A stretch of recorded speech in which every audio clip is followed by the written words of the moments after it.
Hello friends, एक बार फिर से ऑनलाइन टेस्ट सीरीज़ में आपका स्वागत है। Good evening. अब तक अपन 11 पार्ट ऑनलाइन टेस्ट सीरीज़ के देख चुके हैं। चलिए 12 नंबर पार्ट शुरू करते हैं। अपना फर्स्ट क्वेश्चन इस प्रकार से है, चित्र के परिपथ में स्रोत से ली गई शक्ति है, बताएं। आपके सामने एक सर्किट दिया है, स्रोत से ली गई पावर पूछी है कितनी होगी। जल्दी से कमेंट करके बताएं इसका राइट आंसर क्या होगा। अगर आपने अभी तक हमारे YouTube चैनल को सब्सक्राइब नहीं किया तो सब्सक्राइब ज़रूर कर लें। इसका राइट आंसर होगा ऑप्शन नंबर बी, 160 वाट। अगर न्यूमेरिकल क्वेश्चंस का आपको सॉल्यूशन चाहिए तो आप हमें इंस्टाग्राम पे फॉलो करें, वहाँ आपको इन सब का सॉल्यूशन मिल जाएगा। चलिए नेक्स्ट क्वेश्चन देखते हैं। यदि 10 ओम के पर्सन क्या बोल रहा है, 10 ओम के यदि 10 ओम के 10 प्रतिरोध समांतर में आबद्ध हैं तो कुल प्रतिरोध कितना होगा, बताएं। 10 ओम के 10 प्रतिरोध समांतर क्रम में लगे हैं तो कुल प्रतिरोध कितना होगा। जल्दी से कमेंट करके बताएं। ऐसे 10 प्रतिरोध समांतर क्रम में जोड़े हैं तो कुल प्रतिरोध कितना होगा। इसका राइट आंसर होगा 1 ओम। चलिए नेक्स्ट, एक शक्ति ट्रांसफॉर्मर में भंवर धारा क्षति कम की जा सकती है।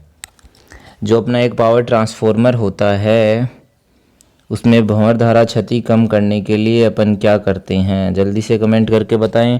ऑप्शन नंबर ए, पटलीकरण की मोटाई कम करके, पटलीकरण की मोटाई बढ़ाकर, चुंबकीय परिपथ में वायु गैप कम करके, वाइंडिंग के लिए अधिक मोटा तार प्रयोग करके। जो एडी करंट लॉस होता है उसको कम करने के लिए अपन क्या करते हैं, पटलीकरण की मोटाई कम करके। इसका राइट आंसर होगा ऑप्शन नंबर ए। चलिए नेक्स्ट, निम्न में से किसे मापने हेतु रैखिक परिवर्तित विभेदक ट्रांसफॉर्मर एक युक्ति है। जल्दी से कमेंट करके बताएं इस क्वेश्चन का राइट आंसर क्या होगा। ऑप्शन ध्यानपूर्वक पढ़ें, ये क्वेश्चन आपके लिए टेक्निकल एग्जाम्स के लिए महत्वपूर्ण रहने वाले हैं।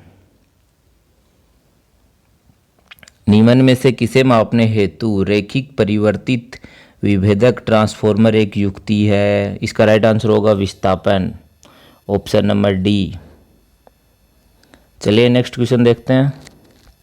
ट्रांसफॉर्मर में मुक्त सर्किट परीक्षण निष्पादित करते हैं, बताएं। ट्रांसफॉर्मर में ओपन सर्किट टेस्ट किस लिए करते हैं, निष्पादित करते हैं।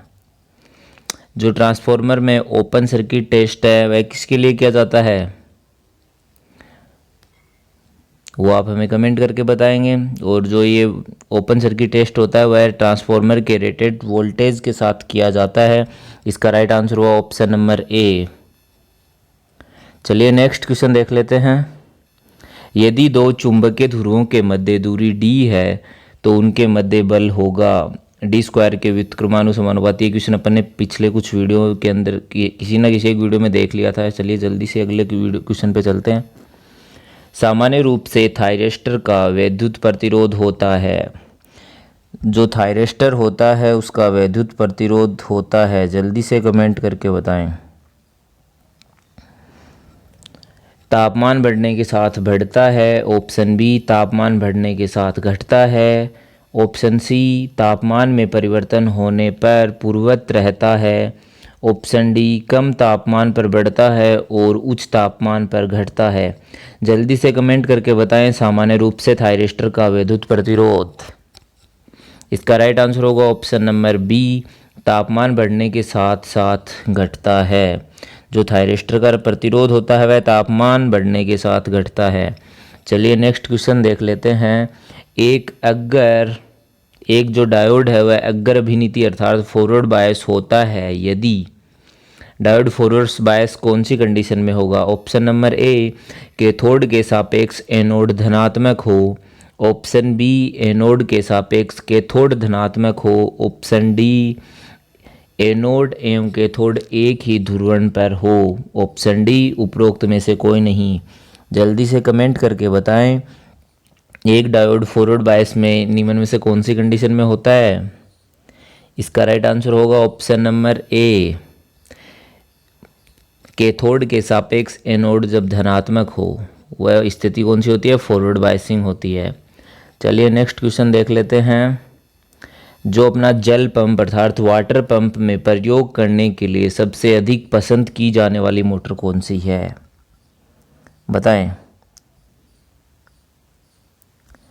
जो वाटर पंप होता है उसमें सबसे अधिक पसंद की जाने वाली मोटर कौन सी है? स्लिप रिंग अर्थात option number A slip ring motor, option B squirrel cage induction motor, option D प्रतिष्ठंभ अर्थात रिलैक्टेंस मोटर, ऑप्शन डी तुल्यकालिक अर्थात सिंक्रोनस मोटर। वाटर पंप के लिए सबसे पसंदीदा मोटर कौन सी है? जल्दी से कमेंट करके बताएं। इसका राइट आंसर होगा option number B, water pump में के लिए सबसे पसंदीदा मोटर होती है वो होती है स्क्वायल केज इंडक्शन मोटर। चलिए नेक्स्ट क्वेश्चन देख लेते हैं। वाट मीटर के मामले में क्रमशः धारा कुंडली और वोल्टता कुंडली की प्रकृति क्या है? बताएं। जो वाट मीटर के होता है उसके अंदर धारा कुंडली अर्थात करंट कोयल और वोल्टेज कुंड कोयल, उसको अपन क्या बोलते हैं? सीटी पीटी। जो वोल्ट मीटर होता है उसमें सीटी और पीटी दो लगी होती है, सीसी करंट कोयल और। तो बताएं वो कुंडली की प्रकृति क्या होती है? दोनों प्रेरणिक है या प्रेरणिक और प्रतिरोधक? इसका राइट आंसर होगा ऑप्शन नंबर बी। जो धारा कुंडली और वोल्टेज कुंडली होती है, जो धारा कुंडली होती है वह तो प्रेरणिक होती है और वोल्टता कुंडली प्रतिरोधक होती है। चलिए नेक्स्ट क्वेश्चन। ओम किसकी इकाई है? बताएं। ऑप्शन नंबर ए जो दिया है वह है धारा, बी प्रतिरोध। ओम किसकी इकाई होता है? प्रतिरोध की। जी क्वेश्चन ऑप्शन नंबर, इस क्वेश्चन का राइट आंसर क्या हुआ? Option number B. अगर आपने अभी तक हमारे यूट्यूब चैनल को सब्सक्राइब नहीं किया तो सब्सक्राइब ज़रूर कर लें। रोज़ शाम 8:15 पर यह टेस्ट सीरीज ज़रूर सोल्व करें। हम बहुत मेहनत से आपके लिए क्वेश्चन बना के लेके आते हैं। चलिए नेक्स्ट। निर्धारित वोल्टता पर किसी त्रिकला पिंजरी प्रेरण मोटर का अधिकतम बल आघूर्ण होता है। जल्दी से क्वेश्चन पढ़ें ध्यानपूर्वक और कमेंट करके बताएं। यह क्वेश्चन आपके लिए काफ़ी इम्पोर्टेंट रहने वाले हैं। जो निर्धारित वोल्टेज है उस पर किसी 3 फेज स्क्वायल केज इंडक्शन मोटर की रेटेड वोल्टेज पर टॉर्क होता है। बताएं। इस ऑप्शन नंबर ए निर्धारित बल आघूर्ण, ऑप्शन बी निर्धारित बल आघूर्ण का 100% से 175%, ऑप्शन बी निर्धारित बल आघूर्ण का 5 से 7 गुना और ऑप्शन डी निर्धारित बल आघूर्ण का 2 से 4 गुना। तो इसका राइट आंसर क्या है? Option number D. जो निर्धारित वोल्टता पर कोई भी स्क्वायल केज इंडक्शन मोटर है तो उसका अधिकतम टॉर्क कितना हो सकता है? 2 से 4 गुना हो सकता है। चलिए नेक्स्ट क्वेश्चन। किसी उद्योग के शक्ति गुणांक में इनमें से किसे सुधार किया जा सकता है? कोई इंडस्ट्री है उसका पावर फैक्टर सुधारने के लिए इसमें से किसका यूज़ करते हैं? पावर फैक्टर सुधारना क्यों ज़रूरी है? बताएं। पावर फैक्टर सुधारना क्यों ज़रूरी है किसी उद्योग के लिए? जल्दी से कमेंट करके बताएं। सुधारते हैं अपन किसकी सहायता से? ट्रांसफॉर्मर की सहायता से। ऑप्शन बी संधारित्र, सी प्रेरक, डी स्थायिकारी। जो किसी उद्योग का पावर फैक्टर है वह सुधारने के लिए अपन क्या यूज़ करते हैं? संधारित्र अर्थात कैपेसिटर बैंक का यूज किया जाता है। और जो बड़ी इंडस्ट्रीज़ होती है उनमें कहीं कहीं जो अपनी सिंक्रोनस मोटर होती है उसका भी यूज किया जाता है। लेकिन क्वेश्चन ये उठता है कि उद्योग का पावर फैक्टर क्यों सुधारा जाए? इसका आंसर आप हमें कमेंट करके बताएंगे। चलिए नेक्स्ट। एक एकल कला अर्थात सिंगल फेज एसी रेगुलेटर किसे परिवर्तित करने के लिए प्रयोग किया जाता है? जो एसी रेगुलेटर होता है सिंगल फेज वह किसे परिवर्तित करने के लिए प्रयोग किया जाता है? जल्दी से क्वेश्चन ध्यानपूर्वक पढ़ें और कमेंट करके इसका सही आंसर दें। ऑप्शन नंबर ए एक ही आवृत्ति के स्थिर एसी वोल्टता को परिवर्तित परिणाम एसी वोल्टेज में। ऑप्शन बी, एक ही परिमाण के स्थिर एसी वोल्टता को परिवर्तित आवर्ती एसी वोल्टेज में। डीसी लिंक के माध्यम से स्थिर एसी वोल्टेज को परिवर्तित आवर्ती में। ऑप्शन डी, स्थिर एसी वोल्टता को परिवर्तित परिमाण परिवर्तित आवर्ती एसी में। जल्दी से कमेंट करके बताएं। जो अपना सिंगल फेज एसी रेगुलेटर होता है, इसका राइट आंसर होगा ऑप्शन नंबर ए, एक ही आवृत्ति के स्थिर एसी वोल्टेज अर्थात सेम फ्रीक्वेंसी के एसी वोल्टेज को परिवर्तित एसी में चेंज करते हैं। चलिए next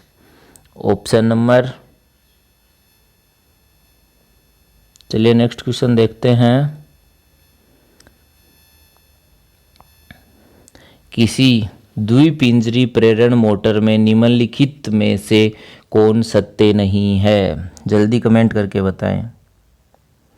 dual cage induction motor, जो अपनी ड्यूल केज इंडक्शन मोटर होती है उसमें निम्न में से कौन सा कथन सत्य नहीं है?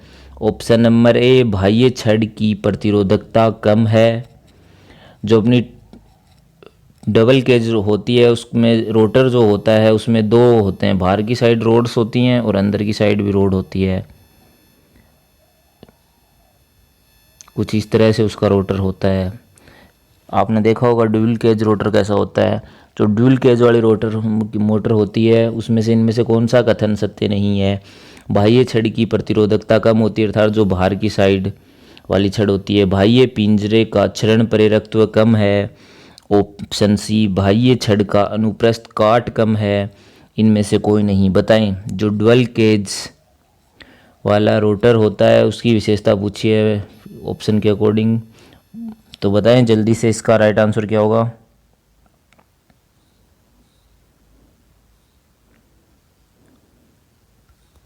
जो बाह्य छड़ की प्रतिरोधकता होती है वह कम, इसका ये ऑप्शन गलत है अर्थात इसका राइट आंसर क्या हुआ? ऑप्शन नंबर ए।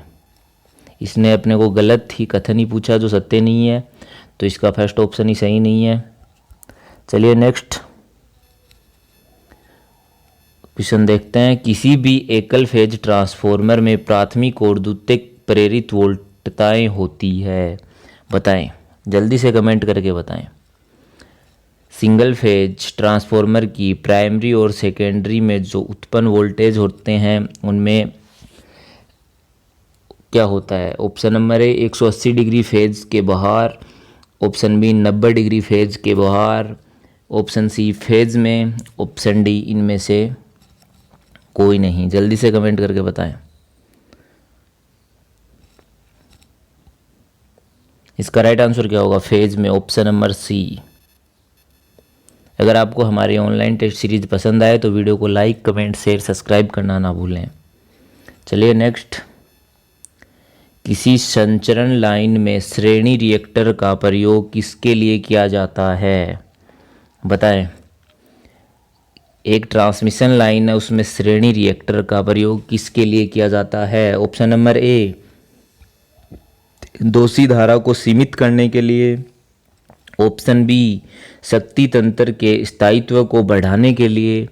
ऑप्शन सी, लाइन में वोल्टेज प्रोफाइल में सुधार लाने के लिए। और ऑप्शन डी, तंत्र के शक्ति गुणांक में सुधार लाने के लिए।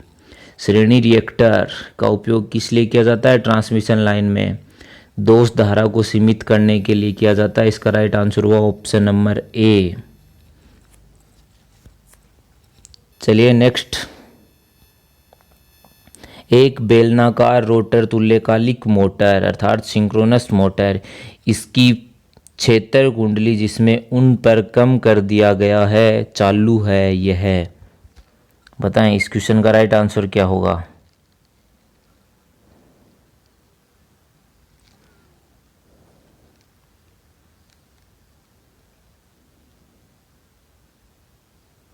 इस क्वेश्चन में कुछ टाइपिंग मिस्टेक लग रही है। ये क्वेश्चन में ऐसे बोला है, a critical rotor synchronous motor is switched on to the supply with it field winding जो फील्ड वाइंडिंग के टर्मिनल हैं वो शॉर्ट कर दिए गए हैं, तो उस कंडीशन में क्या होगा? इसका राइट आंसर होगा इस क्वेश्चन का आंसर नंबर बी, स्टार्ट होगी परंतु तुल्यकालिक गति पर नहीं चलेगी। बेलनाकार रोटर तुल्यकालिक मोटर है और जो बेलनाकार रोटर है उसके टर्मिनल आप अगर आपस में शॉर्ट कर दोगे तो वह स्टार्ट तो हो जाएगी और वह सिंक्रोनस स्पीड पे नहीं चलेगी। यह क्वेश्चन कुछ इस तरह से, इसमें कुछ टाइपिंग मिस्टेक है, उसके लिए सॉरी। चलिए नेक्स्ट, किसी सूचक उपकरण में अवमंदन बल आघूर्ण हमेशा ही होता है, बताएं। किसी सूचक, जो कोई सूचक उपकरण होता है, सूचक उपकरण को इंग्लिश में क्या बोलते हैं? जो डैम्पिंग टॉर्क है वो पूछा है सूचक यंत्र में। जल्दी से कमेंट करके बताएं इसमें सही ऑप्शन कौन सा होगा। इंडिकेटिंग इंस्ट्रूमेंट के अंदर डैम्पिंग टॉर्क होता है। ऑप्शन नंबर ए विक्षेपक बल आघूर्ण के प्रतिकूल होता है। ऑप्शन बी नियंत्रक बल आघूर्ण, ऑप्शन नंबर बी नियंत्रक बल आघूर्ण की तरह उसी दिशा में होता है।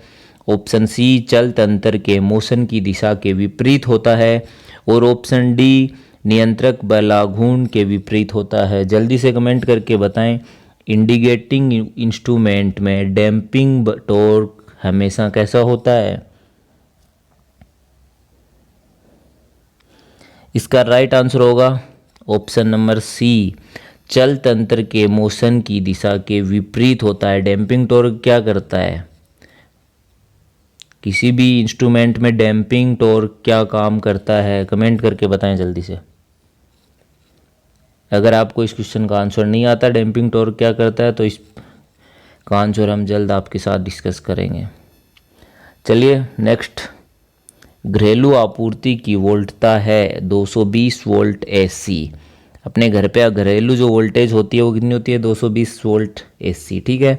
यह प्रतिनिधित्व करता है, बताएं अपने घर में जो 220 वोल्ट एसी आ रहा है वह क्या सप्लाई का कौन सा मान है? शीर्ष मान, आरएमएस मान, औसत मान, माध्यम मान, बताएं अपने घर पे सप्लाई का कौन सा मान आता है वोल्टेज का? ये आप हमेशा याद रखिए, हमारे घर में आरएमएस मान आता है। इसका राइट आंसर क्या होगा? Option number B. आरएमएस की फुल फॉर्म क्या होती है वह हमें आप कमेंट करके ज़रूर बताएं जल्दी से। बताएं आरएमएस की फुल फॉर्म क्या होती है? आरएमएस की फुल फॉर्म होती है root mean square. RMS value कैसे कैलकुलेट की जाती है? आरएमएस वैल्यू का मान कितना होता है ये आपको हमने पिछले वीडियो में बताया था, बताएं कमेंट करके। चलिए नेक्स्ट क्वेश्चन देख लेते हैं। वितरण तंत्रों में फीडर कन्वर्टर साइज सामान्यतः किसके द्वारा निर्धारित किया जाता है? जो अपना ट्रांसमिशन सिस्टम है उसमें फीडर कन्वर्टर साइज सामान्यतः किसके द्वारा निर्धारित किया जाता है? आप हमें कमेंट करके ज़रूर बताएं। जो फीडर का कन्वर्टर साइज है वो किसके आधार पर तय होता है? क्वेश्चन बहुत ईजी है। लोड के अकॉर्डिंग। लोड क्या? लोड अपन फीडर का लोड किस में मापते हैं? फीडर जो कन्वर्टर साइज होता है वह लोड के अकॉर्डिंग देखा जाता है लगभग। ट्रांसमिशन अपना जो एनर्जी सिस्टम है उसमें लोड के अकॉर्डिंग लगभग साइज हर चीज़ का निर्धारण किया जाता है, लेकिन एनर्जी सिस्टम का जो लोड अर्थात वितरक तंत्र का लोड अपन किस में मापते हैं? धारा, करंट में, एम्पियर में। तो इसका राइट आंसर क्या होगा? Option number B. चलिए नेक्स्ट, एक प्रेरण मोटर को वोल्टता आपूर्ति में 4% परिवर्तन लगभग कितना परिवर्तन लाएगा? एक इंडक्शन मोटर है उसके वोल्टता आपूर्ति अर्थात सप्लाई वोल्टेज में 4% का परिवर्तन कितना परिवर्तन लाएगा उसके रोटेटिंग टॉर्क में? अगर कोई इंडक्शन मोटर है उसकी सप्लाई वोल्टेज में 4% चेंज कर देते हैं तो उसके रोटेटिंग टॉर्क में कितना चेंजेज आएगा, बताएं। ऑप्शन नंबर ए उसका रोटेटिंग टॉर्क में 4%, ऑप्शन बी 8%, ऑप्शन सी 12% और ऑप्शन डी 16%। बताएं इसका राइट आंसर क्या होता है? अगर अपन सप्लाई वोल्टेज में कोई परिवर्तन करते हैं तो उसके रोटेटिंग टॉर्क में उसके स्क्वायर प्रोपोर्शनली आता है, तो इसका आंसर क्या था? 16%, अर्थात ऑप्शन नंबर डी इसका राइट आंसर होगा। अगर किसी मोटर के इनपुट वोल्टेज अर्थात सप्लाई वोल्टेज में 4% का परिवर्तन किया अपन ने, तो उसके रोटेटिंग टॉर्क में कितना अंतर आया? 16% का। चलिए नेक्स्ट क्वेश्चन देख लेते हैं। क्वेश्चन आपके सामने स्क्रीन पे है, जल्दी से इसका आंसर कमेंट करके आप हमें बताएं। अप्रतिकारित डीसी मशीन की तुलना में जैसे कि एक प्रतिकारित डीसी मशीन में वांछित होता है अंतरा ध्रुव। बताएं क्वेश्चन आपके सामने, इसका राइट आंसर क्या होगा?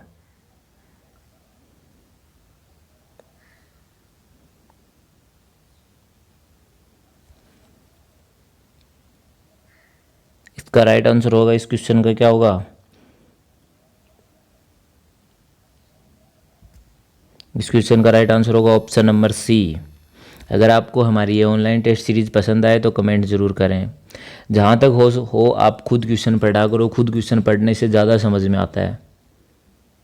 चलिए नेक्स्ट, सतत डीसी लोड धारा वाले एक त्रिप्रावस्था पूर्णतः नियंत्रित थायरिस्टर परिवर्तक में दिक् परिवर्तन के दौरान इनमें से कितने थायरिस्टर कार्य करते हैं? बताएं, जल्दी से कमेंट करके इसका आंसर बताएं। क्वेश्चन ध्यानपूर्वक पढ़ें, हमेशा क्वेश्चन खुद पढ़ें, जितना पढ़ोगे उतना याद रहेगा। बताएं इस कंडीशन में कितने थायरिस्टर काम करेंगे? बहुत इजी क्वेश्चन है। इस क्वेश्चन का आंसर आप हमें कमेंट करके कमेंट सेक्शन में बताएंगे वीडियो एंड होने के बाद। कमेंट सेक्शन में इस क्वेश्चन का राइट आंसर मैं भी बता दूंगा, आप भी हमें वहीं इस क्वेश्चन का राइट आंसर कमेंट करके बताएंगे। देखते हैं कितने लोग सही कर पाते हैं। धन्यवाद दोस्तों, मिलते हैं जल्दी अगले वीडियो में। हमारे YouTube channel study the technical studies पे रोज़ाना शाम 8:15 पर इस तरह के क्वेश्चन डिस्कस किए जाते हैं। हमारे साथ जुड़ें और रोज़ शाम को इस तरह के टेस्ट पेपर डिस्कस करेंगे अपन साथ मिलके। धन्यवाद, मिलते हैं जल्दी अगले वीडियो में।